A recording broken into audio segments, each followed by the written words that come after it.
burning topics of our country, that is secularism, है ना. ऐसे हवाएं चल रही है, द केरला स्टोरी, ये स्टोरी, वो स्टोरी, है ना. लेकिन as a student of law, as you belong to the law fraternity, आपको एक्चुअल ग्राउंड रियलिटी पता रहनी चाहिए कि ये रिलीजन है क्या भाई, है ना. ये रिलीजन, ये धर्म है क्या. ठीक है. हमारी कंट्री में इतनी डाइवर्सिटी है, राइट. हिंदू है, मुस्लिम है, सिख है, ईसाई है, जैन है, बुद्धिस्ट है, जोरास्ट्रियंस है, और न जाने कितने तरीके के रिलीजन है.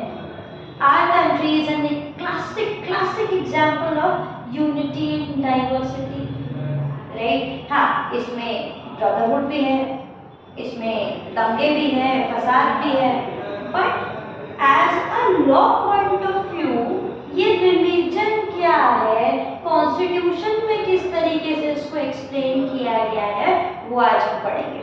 तो आज का हमारा टॉपिक है सेक्युलरिज्म, जो हम ना सेक्युलरिज्म और रिलीजन, जो कि हम आर्टिकल 25 से 28 के रिस्पेक्ट में पढ़े. ठीक है, चलो एक्साइटेड, चलिए पढ़ते हैं. सेक्युलरिज्म को हिंदी में सांप्रदायिकता भी बोलते हैं. क्या वर्ड है? सांप्रदायिकता, है ना. भारत एक सांप्रदायिक देश है.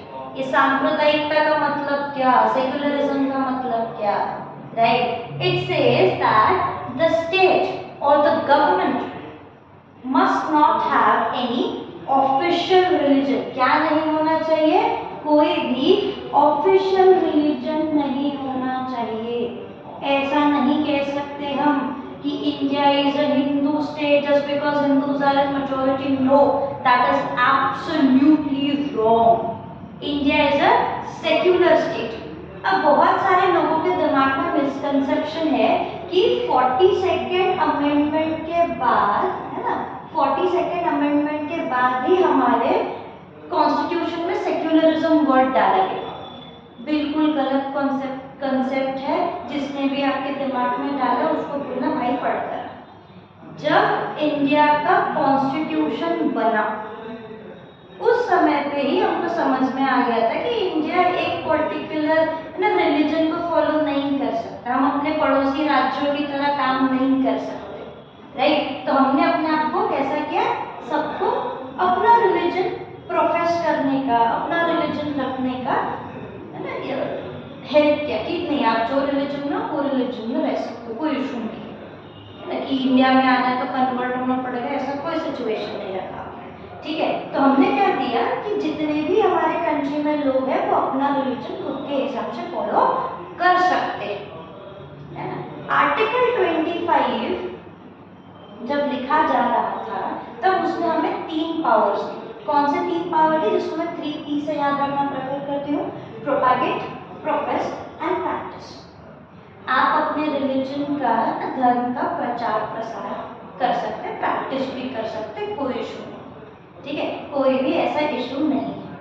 सेक्युलरिज्म वर्ड को प्रियम्बल में 42nd अमेंडमेंट के थ्रू डाला गया. रीजन ये था कि जब केशवानंद भारती केस हुआ उसमें बोला गया कि preamble is the heart and soul of the constitution. तो हार्ट एंड सोल में बहुत ही बेसिक कॉन्सेप्ट भी तो रहना चाहिए ना, जो कि था हमारा ये वर्ड.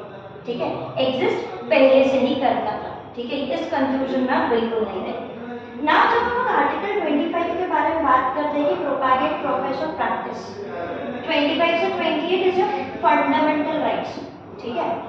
तो क्या ये प्रोपागेट, प्रोफेस, प्रैक्टिस आप जैसे चाहे वैसे अपने रिलीजन को ये कर सकते हैं क्या, प्रोपागेट कर सकते हैं, किसी को, है ना, धमका के, डरा के, ऐसा कुछ कर सकते हैं कि नहीं. तो आपका क्या ये राइट एब्सोल्यूट है? Is this right an absolute right? Absolutely no. If needed, state can put restrictions over it. कौन से restrictions है भाई, है ना, public morality है ना, health है ना, public order है. अगर ये सारी चीजें हैं तो हम क्या कर सकते हैं, इस राइट पे कुछ रीजनेबल रेस्ट्रिक्शंस लगा सकते हैं. प्लीज दिमाग में रखिए वर्ड रीजनेबल रेस्ट्रिक्शंस. स्टेट के पास पावर है, ये राइट एब्सोल्यूट नहीं है. ठीक है, बहुत सारे बच्चों के दिमाग में ये रहता है कि ये राइट एब्सोल्यूट है, सब नो. ठीक है, अब आगे बढ़ते हैं ना. मैंने एक वर्ड बोला कि धर्म, right. Let me right the word for you, धर्म। हमारी कंट्री में जो सेक्युलरिज्म का नोशन है, राइट, या हमारी कंट्री में जो रिलीजन का नोशन है वो धर्म के बेसिस पे है। अब धर्म मतलब हिंदू, मुस्लिम, सिख, ईसाई को नहीं होता है। धर्म मीन्स राइचियसनेस, राइचियसनेस, धर्म मीन्स राइचियसनेस, क्या सही है, क्या गलत है, एथिकल प्रिंसिपल्स क्या है, ये सब। अब इस वर्ड के ऊपर भी काफी बवाल मचा कब, जब हुआ Sabarimala case, right. Sabarimala case में एक्सप्लिसिटली बोला गया थ्रू सुप्रीम कोर्ट कि हम यहाँ पे पर्सनल मोरालिटी के बारे में बात नहीं कर रहे, हम यहाँ पे पर्सनल मोरालिटी के बारे में बात नहीं कर रहे, हम यहाँ पे कॉन्स्टिट्यूशनल मोरालिटी के बारे में बात कर रहे हैं। कौन सी मोरालिटी के बारे में बात कर रहे हैं? कॉन्स्टिट्यूशनल मोरालिटी के बारे में बात कर रहे हैं। तो आपका या मेरा पर्सनल व्यू मैटर नहीं करता, कॉन्स्टिट्यूशन में क्या दिया गया है वो मैटर करता है, ठीक है। तो धर्म क्या? धर्म इज राइचियसनेस, द व्यवहार, the character that you have, right, and those are the ethical principles that are provided. It's not according to what every religion has a proper fundamental to this. इसके relation में आपको एक case बताता हूँ। Case का नाम है DAV college का केस है, ठीक है। काफी फेमस केस है, आप अगर लैंडमार्क जजमेंट्स में अगर देखते तो आपको ये केस मिलेगा, ठीक है। तो क्या हुआ था कि इसमें भी वही बोला गया था कि डीएवी कॉलेज जो है इसमें श्री गुरु नानक देव जी के बारे में, जो सेंट थे उनके बारे में बहुत सारा पढ़ाया जा रहा था। तो लोगों ने एक पीआर फाइल किया और बोला कि this is against the law, this is against the law. क्यों भाई? कि आप एक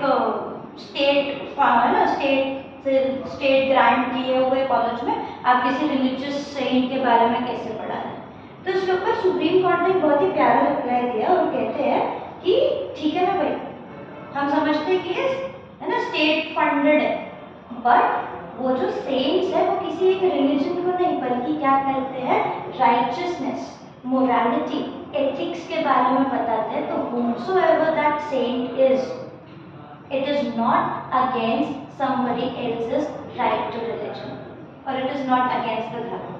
This was the scenario that was provided. I hope that is clear. Okay, let's go further. We will talk about Article 26 now. Right? What does Article 26 says? Article 26 ये कहता है कि देखो आपके पास राइट टू रिलीजन है, ठीक है। In addition आप अपने मंदिर, मस्जिद, चर्च और जितने भी आपके रिलीजियस टेम्पल्स है या कुछ भी है उसको मैनेज कर सकते हो, जैसे मैनेज करना चाहो वैसे मैनेज कर सकते हो, ठीक है। रिलीजियस ट्रस्ट है, चैरिटेबल ट्रस्ट है, ठीक है। आपका अपना ना जो रिलीजन का अफेयर है कि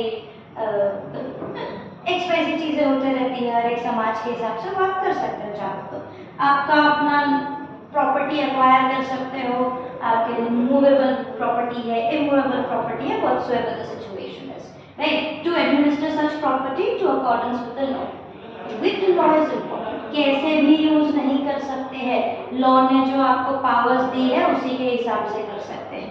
ये जो 26C है, 26C ये कहता है कि आपको केशवानंद भारती केस में फिर से मिलेगा, ठीक है। इसके ऊपर ही सबसे ज्यादा बवाल मचा था कि मठ के लोगों ने जब बोला है ना, इजनीर मठ की बात है कि हम अपनी प्रॉपर्टी को जैसे चाहे वैसे है ना यूज कर सकते हैं हम, बट कैसे होना चाहिए, विद लॉ होना चाहिए। हम उसको अक्वायर कर सकते हैं, ओन कर सकते हैं, अक्वायर कर सकते हैं, बट कैसे, according to law. This is your article 26। तो इट इज आर्टिकल 25 का एक्सटेंशन 26, ठीक है। यहाँ तक क्लियर सिचुएशन?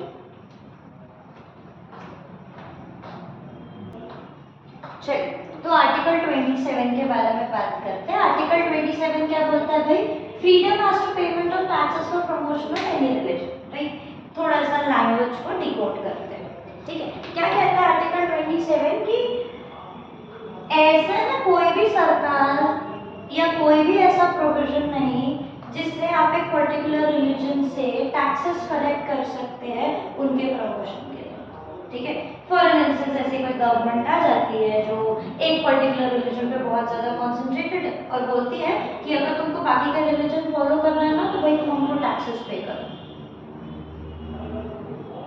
ठीक है, थोड़ा प्रेजेंट टाइम सिचुएशन लगता है बट नॉट पॉसिबल। ठीक है, we will not get into the leftist or rightist ideology, we will be the centrist, we will be work on to the basis of facts that are provided to us, right? तो article 27 क्या कहता है कि कोई भी government आए, है ना, या स्टेट जो ऐसे रूल्स, ऐसे प्रोविजंस नहीं बना सकता जिससे दूसरे आप दूसरे रिलीजन से टैक्सेस ले सको जस्ट टू प्रमोशन या प्रोफेस करने के लिए आप उनसे टैक्सेस ले रहे हो। It is not possible at all. ऐसे किसी भी चीज को डिस्कार्ड कर दिया जाएगा, अनकॉन्स्टिट्यूशनल डिक्लेयर कर दिया जाएगा, या हम यहाँ पे यूज कर सकते हैं डॉक्ट्रिन ऑफ अल्ट्रा वायलेंस। ठीक है, आफ्टर दिस आर्टिकल 28, आर्टिकल 28 क्या कहता है? Freedom as to the attendance at religious instruction और religious worship in certain educational institution. इसके लिए मैं तुमको एक छोटा सा एग्जाम्पल देती हूँ। हर रिलीजन के पास पावर है कि वो अपने हिसाब से, राइट, अपने हिसाब से खुद के रिलीजन के स्कूल्स में सिचुएशन क्रिएट कर सकता है। जैसे एक एग्जाम्पल बताते हैं, है ना, राइट भी है ऑफकोर्स सारे रिलीजन को अपना अपना स्कूल रखने का। ठीक है, अगर कोई रिलीजियस स्कूल है, ठीक है, और वहाँ पे ऐसा बोला जाता है कि अगर आपको आना है क्लास में तो आप चप्पल बाहर उतार कर आएंगे, क्लास में आएंगे, सबसे पहले गायत्री मंत्र बोलेंगे और फिर उसके बाद क्लास में बैठेंगे। This is the rule.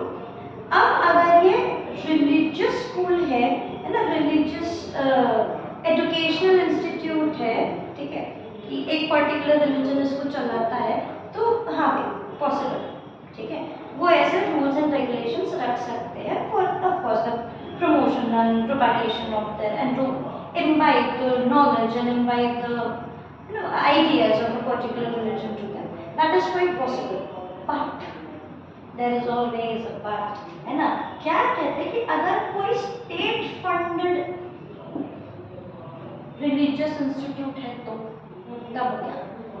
अगर कोई स्टेट फंडेड रिलीजियस इंस्टीट्यूट है तो वो ऐसा काम नहीं कर सकता। ठीक है, अगर कोई स्टेट फंडेड रिलीजियस इंस्टीट्यूट है तो वो ऐसा काम नहीं कर सकता। क्यों? क्योंकि स्टेट ने क्या बोला आर्टिकल 25 में कि देश, है ना, कि ऐसा कोई लॉ नहीं बनाना, है ना, जिससे डिस्क्रिमिनेशन क्रिएट हो, प्रोपागेट, प्रोफेस करो भाई। लेकिन स्टेट तो ऐसे भी, स्टेट का तो कोई ऑफिशियल रिलीजन है ही नहीं, तो जब स्टेट का कोई ऑफिशियल रिलीजन नहीं है तो आप वहाँ पे इस बेसिस पे डिस्क्रिमिनेशन कर पाओगे क्या? बिल्कुल नहीं कर पाओगे। ठीक है, this is what your article 28 is. Your article 25, 26, 27 and 28 they are further attached to your article 14, 15 and 16. ठीक है, with the course of time काफ़ी सारे चेंजेस आए हैं आपके 14, 15, 16, आपके गोल्डन ट्रायंगल में 14, 19 एंड 21 के बीच में वो बहुत डेवलप होते रहता है। आपका कॉन्स्टिट्यूशन स्टैटिक नहीं है, राइट, हमारा कॉन्स्टिट्यूशन स्टैटिक नहीं है, हमारा कॉन्स्टिट्यूशन काफ़ी डायनामिक है, चेंज होते रहता है। हमारी मोरालिटी, कौन सी मोरालिटी? कॉन्स्टिट्यूशनल मोरालिटी समय के साथ चेंज होते रहती है। ठीक है, कैसी मोरालिटी में देखो 14 में क्या बोलता है? Right to equality. ठीक है, 15 क्या कहता है कि there shall be no discrimination on the basis of caste, race, religion, place of birth, है ना, इन सब 5 ग्राउंड्स दिए हुए अपने को इसमें कि इसके बेसिस पे तो भाई डिस्क्रिमिनेशन आप कर ही नहीं सकते। आर्टिकल 16 में पब्लिक एम्प्लॉयमेंट के बारे में बात करी, इसमें 7 ग्राउंड्स दिए, ये 5 प्लस आपके 2, that is your place of residence and descent. इन 2 के बेसिस पे, इन 7 पॉइंटर्स के बेसिस पे आप पब्लिक एम्प्लॉयमेंट में किसी के साथ डिस्क्रिमिनेशन नहीं कर सकते। तो आपका आर्टिकल